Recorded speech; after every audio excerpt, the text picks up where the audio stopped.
In this session, we are going to discuss what are the objectives of lubrication. Okay. In the last class, we have discussed what is lubrication and what are the lubricants, why it is done. Now, objectives of the lubrication, why it should be done. See, all the mechanical parts are moving and they are directly connected with one another. So they are in contact with the other parts. Okay. So first objective of the lubricant should be to avoid the metal to metal contact. Okay, that is the main objective. To avoid metal to metal contact. Let me write the points, thereafter I will explain. Okay, to avoid metal to metal contact, that is the main objective of the lubrication. Another is to provide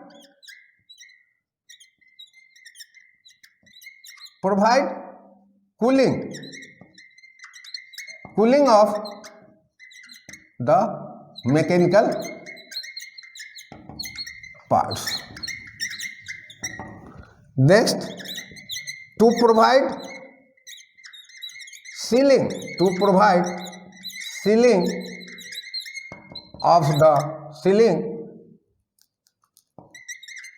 the moving parts. Okay. Next, it provides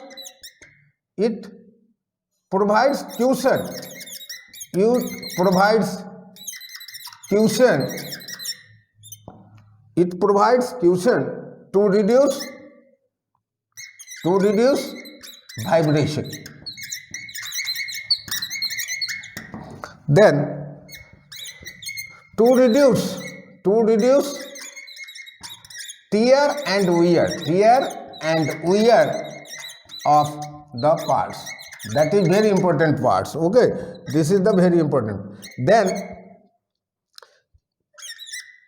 to provide cleaning of unnecessary dirts. Okay, so to avoid metal to metal contact, to provide cooling of the mechanical parts, to provide sealing of the moving parts, to provide cushion to reduce the vibration. Okay, we have to reduce the vibration, to reduce tear and wear also. Okay, and to provide cleaning of the unnecessary dirts. There may be unnecessary parts. Okay, unnecessary grits and dirts, all those unnecessary things will going towards the downside of the machine due to this lubrication. Okay, so these are the objectives, main objectives. So let us go one by one. What are the main objectives? This is very, very important points. Why lubrication is required, or what are the objectives of the lubrication?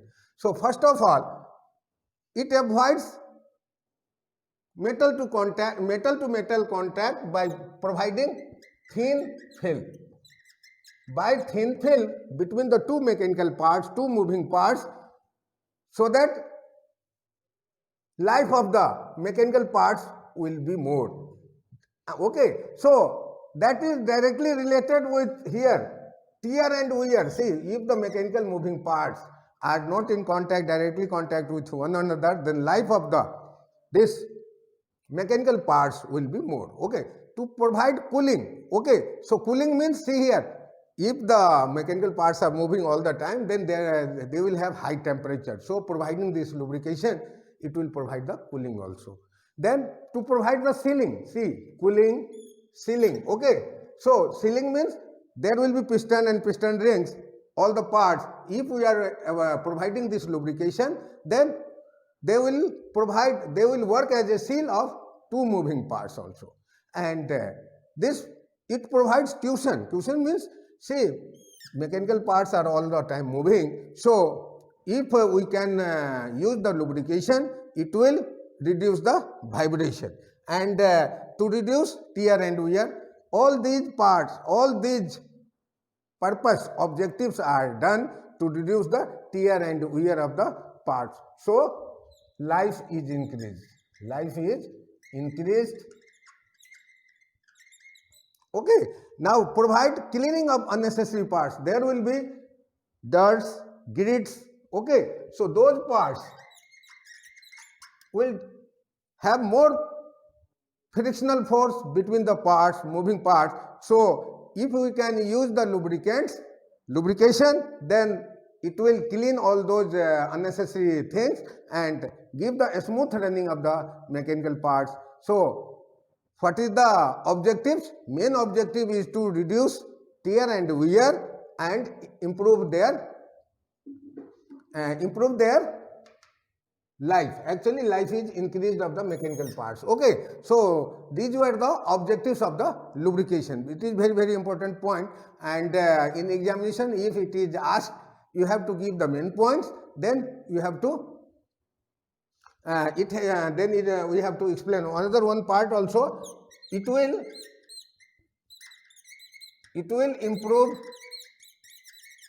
improve the corrosion property of the material. Corrosion property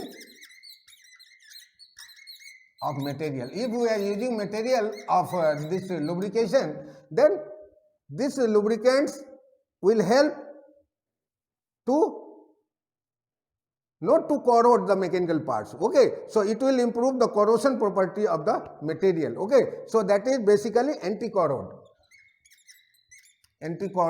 Okay. So, that is reduces the corrosion property. Okay. So, that is another important point also. So, these were the objectives of lubrication. So, now types of lubricants.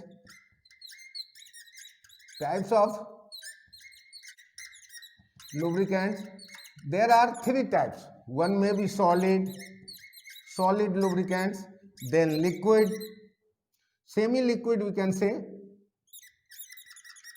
semi-liquid, and third is liquid. Okay. So, see, solid means we are using mica, molybdenum,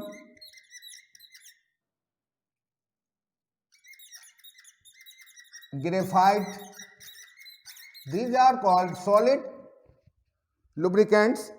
Semi-solid, semi-liquid, that is heavy grease. Heavy grease are used, which may be semi-liquid or semi-solid, and liquid is basically oil from petroleum, vegetable oils, petroleum or vegetables oils. Okay. So, there are three types of the lubricants. One is solid, another is semi-liquid, another is liquid. So, solid is, example of solid lubricants are mica, molybdenum, graphite. Semi-liquid, that is heavy grease, and third is liquid oil from petroleum or vegetables. We can use all those lubricants in the mechanical parts to reduce the tear and wear. Rest of the thing I will discuss in next class. Thank you.